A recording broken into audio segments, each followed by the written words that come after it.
My husband of 6 years works in a field where sales representatives are constantly vying to get him to use their products. One of the ways they do this is by putting on dinners at upscale restaurants, think expensive steakhouses, and inviting groups to come listen to a presentation about the product in exchange for a free steak dinner. So far this year, my husband has attended upwards of 40 of these dinners. I find this a little excessive, especially considering we have a 3-year-old and a 5-month-old at home, and I rarely get a reciprocal night out. For context, we've been out together without the kids 4 times in the past year. I have asked him to cut back on these dinners, but he refuses, saying he hopes to leverage these relationships into brand-sponsored speaking opportunities that could become a temporary source of secondary income. To his credit, this has happened before, and he made some good money before his stint as a speaker ended. Anytime I complain about the number of dinners he attends, he accuses me of not caring about our financial situation or even outright trying to sabotage it. It is my understanding that he attends far more of these dinners than most people in his field. Okay, on to the dinner in question. Last week, he forwarded me a screenshot of a text from a sales representative who said she would be in town for 2 nights and wanted to have dinner with just him while she was there. This is fairly unusual, as most dinners are group affairs with friends and colleagues. On one other occasion, he has met with a sales representative one-on-one, but it was an older man. On this occasion, it was an attractive woman around our age. I looked her up on social media. They agreed to meet on Monday at 6:30 at a nice tapas restaurant in an expensive part of town because, according to my husband, it was close to her hotel. Made sense. Though I raised an eyebrow at his phrasing, he got annoyed, but I pointed out that it was a dumb thing to say to your wife when you're meeting a woman for dinner at a nice restaurant. He left the house at 6:04.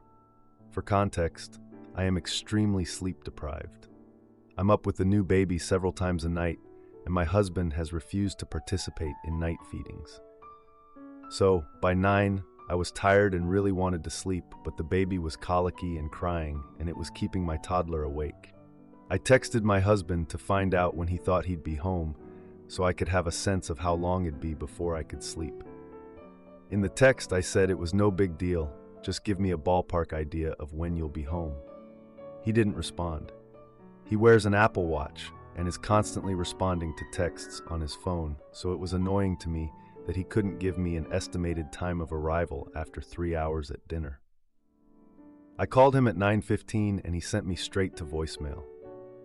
I called again at 9:30 with the same result. At this point, I texted and told him I was calling the restaurant. When I did, the host told me there was no one in the restaurant, and he could confidently say that no one matching my husband's description had been into the restaurant at all that night. I texted that I was calling his parents to see if they had heard from him. They hadn't. Finally, at almost 10, I texted and told him not to come home.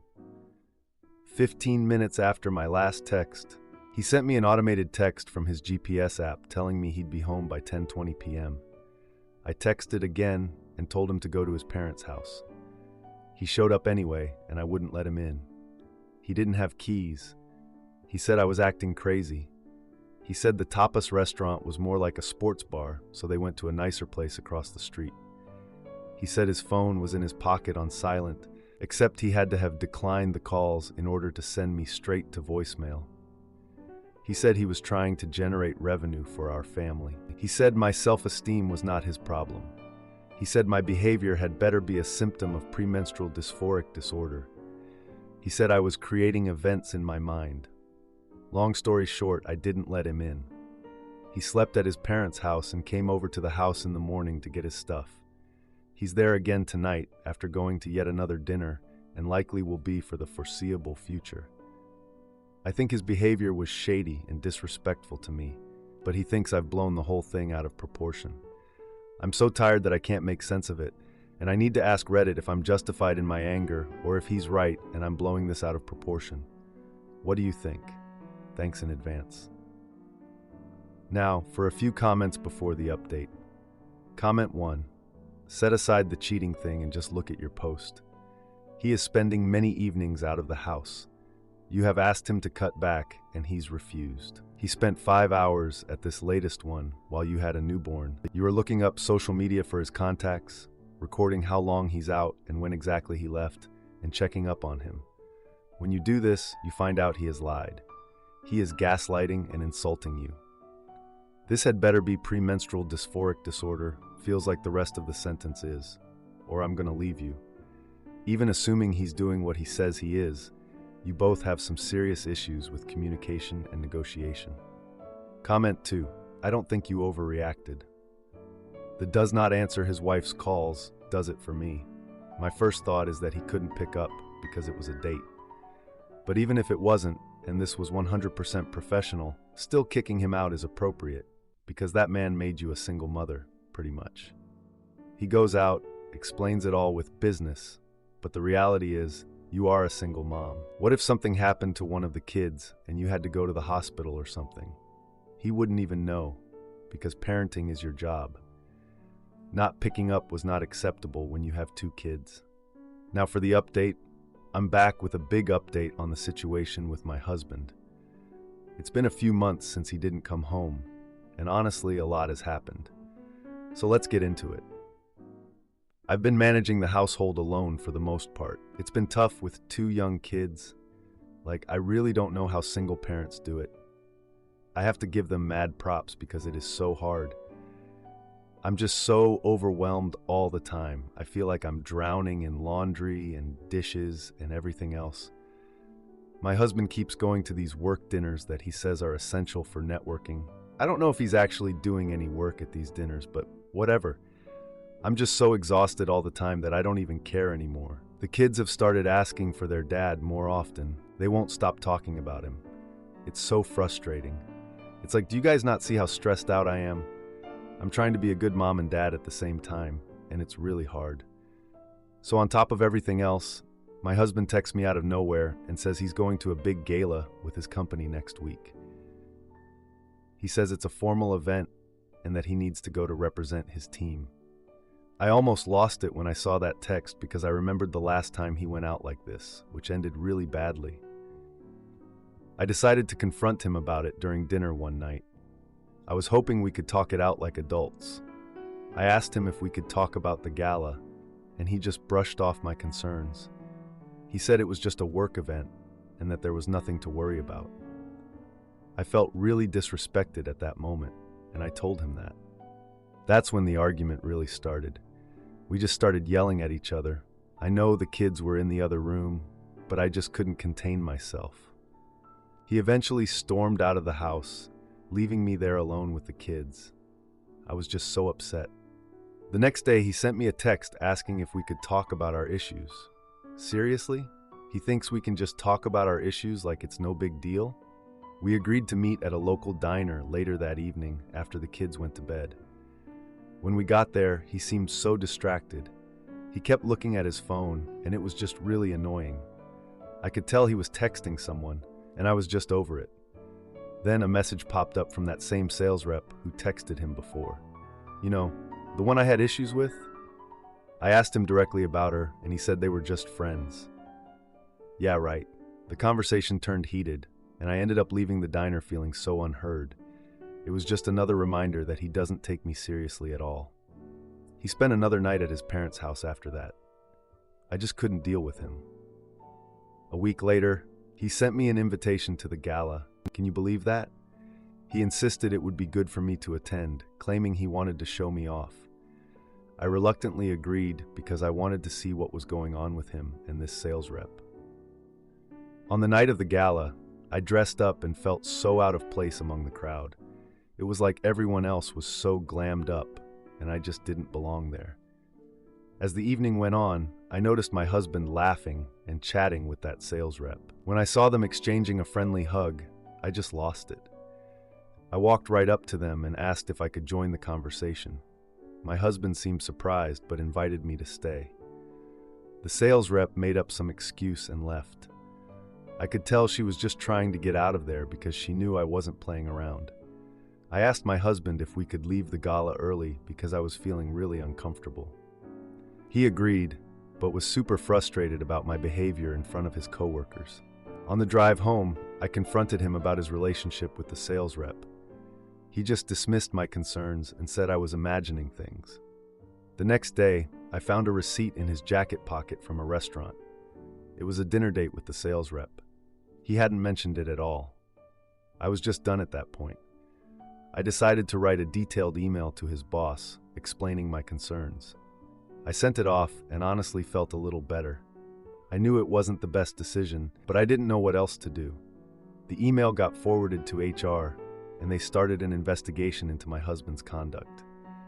He found out about the email and confronted me, furious. It was just the same old story all over again. But then the HR investigation revealed inappropriate behavior with multiple coworkers.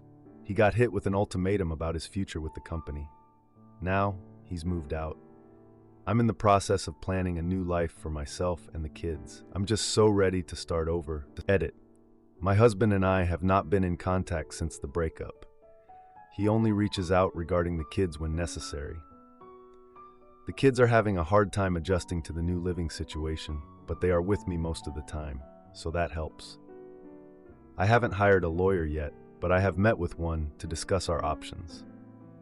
The divorce should be straightforward since we have only been married for a few years. I took a few weeks off from work because I was overwhelmed and needed some time to reset. Now I'm back and things are going well. Am I the idiot for exposing my husband's affair with our babysitter at his birthday party? I've been married to my husband for 8 years now, and for the first time in the 10 years we've been together, I can't stand to see him. This man ruined our marriage and family for some 19-year-old. Divorce is the only option for me because I don't think I will ever love him again. It all started 1 year ago when we were looking for a babysitter for our 2 sons. I, along with my husband, work full-time. After putting the word out, one of our neighbors informed us that their daughter was interested in the job. Maggie came by for us to interview. She had experience, and she was able to work around our schedule. At the time, it seemed like a win-win situation. We found someone responsible, and Maggie found a job that could help her out. I never once was insecure about Maggie's looks or worried about my husband being attracted to her. Maggie did a great job taking care of our sons. We were both happy with her. Around last July, I started to get suspicious because of how my husband and Maggie would talk with each other. I came home one day to find my husband making Maggie laugh uncontrollably. I tried to forget about it because I felt like I was becoming jealous of this younger woman. It stayed in the back of my head after that. The second sign was when I was changing the sheets in our guest bedroom. I found strands of blonde hair. No one in my family has blonde hair. I'm a brunette. The last guests we had over were my in-laws, who don't have blonde hair either. The only person who's been in my house recently with blonde hair is Maggie. That's not a big deal though, because maybe she laid down after getting tired or something. Then there was the whole car fiasco. My husband, out of nowhere one day, asks my opinion about buying Maggie a new car for her birthday. This took me by surprise, because it's not like Maggie doesn't have a car. Also, I don't think we're in the situation to be giving away cars as gifts. My husband's argument was that her car was old, and if she took our boys out, it would be safer in a new car. I told him no on the car, and that was final. After the car situation, alarms were going off in my head. At this point, I go from thinking I'm just jealous of Maggie to feeling like there's something going on here. Now Maggie is coming to work in skirts with heels on. She went from sweatpants and not wearing makeup to now having makeup on and her hair done. Then I notice her toes are painted black. My husband has a thing for feet. I've known this for our entire relationship. His favorite color on my toes is black. Now I have this 19-year-old coming to work in high heels with her toes done in my husband's favorite color. At this point, I'm 99% sure something is going on. I get a hold of his phone. I'm looking in the messages for Maggie. Maggie is in a group chat with us. All contact and scheduling are supposed to be done in that group chat with all 3 of us in it. I find Maggie being texted by my husband separately in his phone. The messages obviously had been deleted by him since the last message was from earlier today, a bunch of laughing emojis from her. I did some research and realized I could recover messages that had been deleted. What I uncovered was probably all of the evidence I needed. It's him basically telling Maggie about how our marriage is over. They talk about spending the rest of their lives together, about how she can move in as soon as I move out. She makes a statement, "Your sons won't even miss her when they have me as their mom." That one really hurt me because of the audacity of this woman to talk about my sons like that. Also, I found Snapchat on my husband's phone, which he's never had before this. I have a copy of the conversations on my phone. I also have them on video kissing in our backyard. They must have forgotten the security camera was there. Now that I have all of this evidence, I'm not sure how to approach it. Do I talk to a divorce attorney before I confront my husband? Do I confront my husband at all about this? Because I would like an explanation about why he thought it was a good idea to throw away our marriage for some 19-year-old wanting to play housewife. Also, do I make any financial moves before bringing this to a head? As of right now, I've been pretending like everything is okay. I don't think he suspects anything. I'm too embarrassed to talk to my friends and family about this. I feel like I'm still in shock over all this. It just all feels like a terrible dream that I'll eventually wake up from. Now, for a few comments before the update. Comment 1, you're looking for legal advice, not relationship advice. You're not asking for help to repair a relationship or solve a relationship issue here. You're asking for help to navigate the sticky process of ending a marriage. Back up any evidence you have. The more evidence, the better your chance of a smoother split or better terms. If you're planning to divorce, talk to a divorce attorney. There is nothing to gain from confrontation. No explanation will satisfy. Do not make financial moves without consulting a divorce attorney. Be careful talking to friends and family until you discuss it with an attorney, unless you want to be talked out of it or have them warn him. Comment 2. First things first. Don't confront your husband before you speak to a lawyer. Don't move any money. Don't leave your home.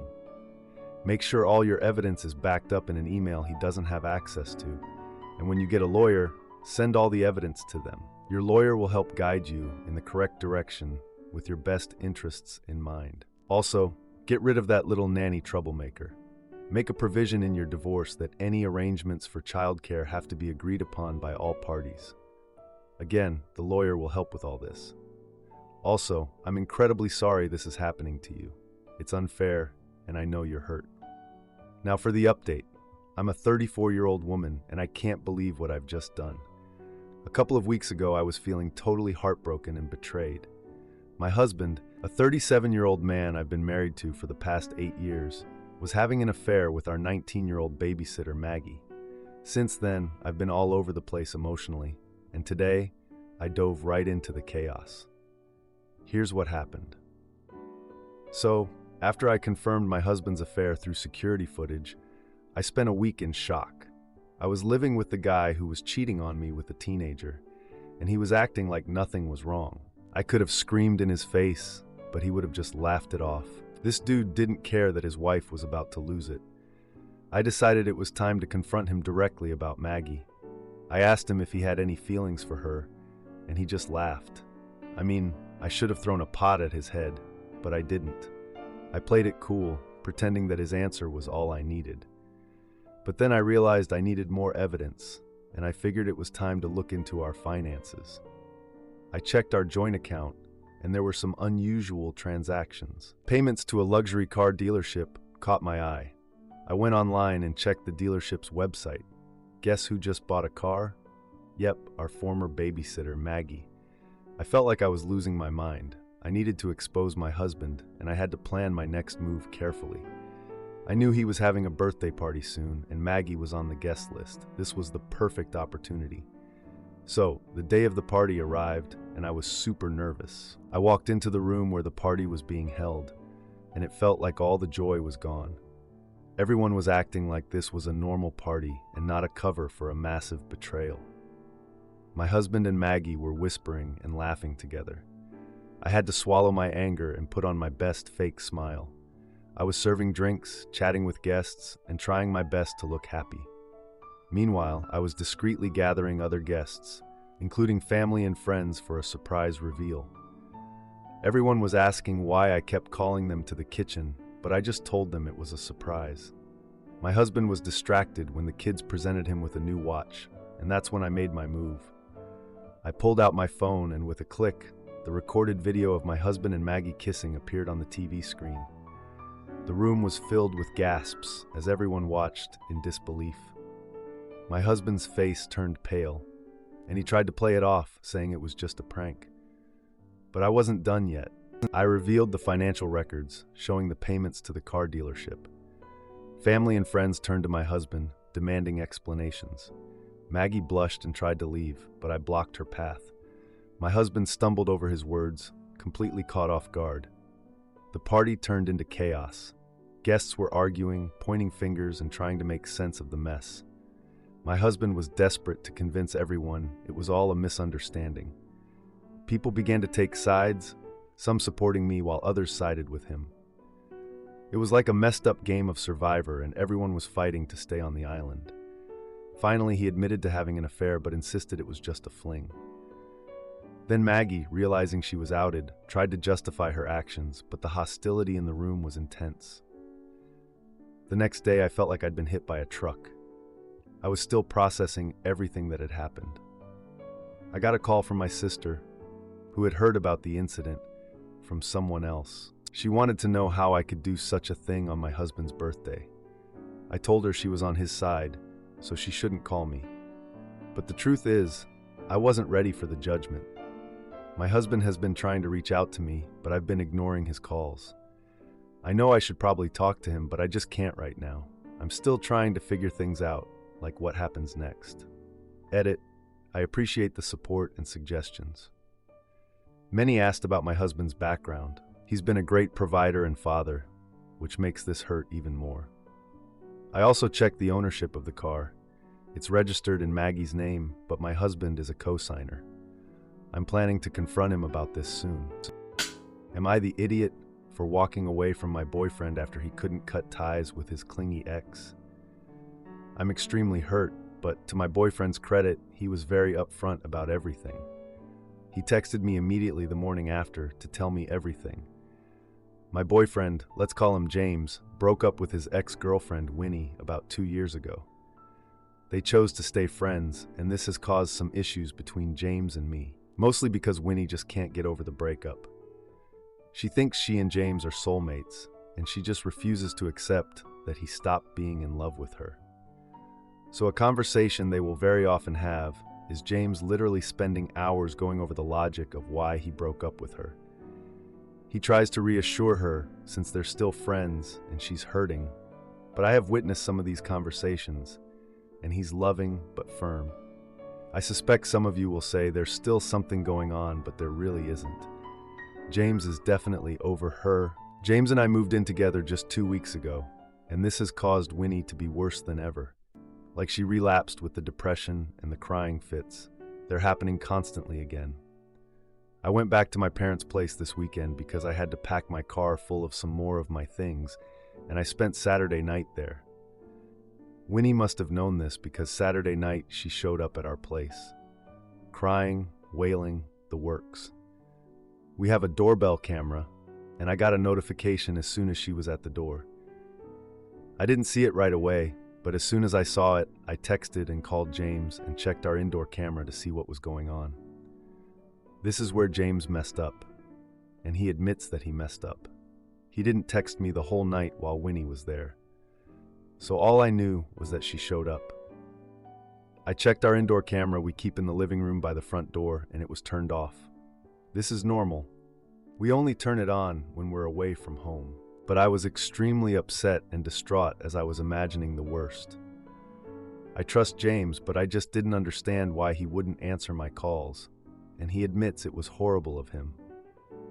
I was ready to break up with him Sunday morning, but he texted me and immediately let me know that Winnie had come over.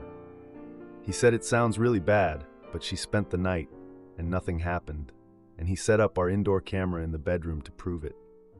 I didn't want to believe him, but I did watch the footage, and even though it shows both of them laying in bed, it's true that Winnie was just crying while James was consoling her. There are some things he did that bother me a lot. At some point, he kissed her forehead, and he hugged her and held her close several times. I'm honestly speechless at that. But I understand he knew there was a camera on him the whole time, and he knew I would see him doing that. So I guess he doesn't see that as cheating. So basically, James is asking me for understanding and for forgiveness. I have the proof that nothing happened, but I'm still hurt. This isn't how I imagined us starting our life together. What are the healthy next steps for our relationship? Now, for a few comments before the update. Comment 1. If you want to stay with him, it's time to give an ultimatum. He cuts all contact with Winnie, or it's over. Exes cannot be friends if one is still so in love with the other. Also, does he not consider your feelings? Holding her and forehead kissing is really crossing the line. I would consider it cheating. Personally, I would end it. I don't think he's really over Winnie. If he was, he wouldn't entertain these convenient breakdowns and would establish boundaries for a friendship. Comment 2. Gross. This is emotional cheating territory and way too much. He didn't respond to you at all while he's kissing and hugging her in bed the whole night. If you do stay with him, I really encourage you not to. He needs to stop seeing her, period, and you both need couples therapy together as soon as possible. This is not something to get over easily. Now for the update. A week has passed since the whole thing with the ex, and I'm still trying to figure it all out. Seriously, I feel like I need a therapist just to deal with what James put me through. Anyway, James suggested we go to a couples retreat to help with communication and trust. I honestly didn't want to do it, but I agreed because I thought it might give us a fresh start and I needed something to get my mind off things, even if it was just for a bit. So, we went to this couples retreat, which was a whole weekend away with other couples trying to fix their relationships or whatever. The first day was just a bunch of activities. We were doing trust falls, and I was seriously hoping James would drop me just so he could feel a little of the betrayal I felt a week ago. But no, he caught me, and we moved on. Then there was this exercise where we had to share things about each other. James promised to set firmer boundaries with his ex, and even said he'd block her number. I mean, good, but why wasn't that already a thing? Then I got a text from my sister inviting me to a family barbecue. I was like, yeah, I'm totally down for that, and I decided to invite James along. I thought it would be nice to strengthen our bond in a relaxed setting, and honestly, I just wanted to see him outside of the drama for a bit. So, the day of the barbecue came, and James seemed distant and distracted. He kept checking his phone, and I was just like, okay, what gives? I noticed he was getting texts from some unknown number throughout the whole thing. I asked him about it, and he just brushed it off as work-related. Yeah, right. You can't even be that busy at your job to get texts from an unknown number all day. Later on, I overheard a conversation between my sister and my brother about James, and they mentioned seeing his ex at a local coffee shop shortly after the retreat. That just confirmed my suspicions that she was still in his life somehow, even if he had blocked her number. After the barbecue was over, we got in the car to go home, and I just had to bring up those texts again. I mean, come on, something was obviously up. He got defensive and claimed he was just busy with work. Yeah, super busy texting your ex. So I decided to investigate a bit more. I mean, what else was I supposed to do? I looked through his phone while he was in the shower, and I found a whole series of texts from her. She was asking to meet up to talk about old times. I mean, seriously, what a cliche. Old times? Ugh. Anyway, I waited until the next weekend to catch him off guard. I planned a surprise dinner with his friends, knowing he wouldn't suspect a thing. I made a big deal about it, wanting to keep him occupied because I knew he had some other surprise planned for me. During dinner, I casually mentioned the text messages I found. I mean, his face went pale. He tried to downplay it, claiming it was nothing. That's when I decided to take control. I had texted his ex from his phone, asking her to meet up at a park nearby. I mean, talk about a power move. His friends looked shocked, and he was visibly panicking. I announced that I was going to confront her and invited his friends to join. They didn't know what to say, and I don't think they realized how much of a mess they were in too. So we all headed to the park, and James tried to talk me out of it. but I was done listening to him. At the park, we found his ex waiting there, looking super surprised to see the group. I stepped forward and confronted her about the texts and their relationship. She tried to deny everything, but I wasn't having it. I revealed I knew about the texts and the invitation to meet up. James was standing there looking uncomfortable like, "Dude, this is all your fault." The confrontation got heated. My heart was racing, and I was ready to make my point. I made it clear that I wasn't going to tolerate this nonsense anymore. In a final act of defiance, I announced I was breaking up with James for good. I didn't even look back as I walked away. I could feel their eyes on me, and it felt liberating to finally take control of my life. Edit. After the breakup, I took some time for myself and focused on healing. I realized I didn't want to be in a relationship where I had to fight for basic respect. My friends supported me, and I even started going to a few therapy sessions to process everything. As for James, he did try reaching out, but I ignored his calls and texts. I just didn't want to go back to that mess. Right now, I'm focusing on myself and enjoying being single. If you like this video, you'll probably like these too. Also, while you're here, please consider subscribing. It's your support that keeps this channel alive and allows me to make better and longer videos. Have a great day.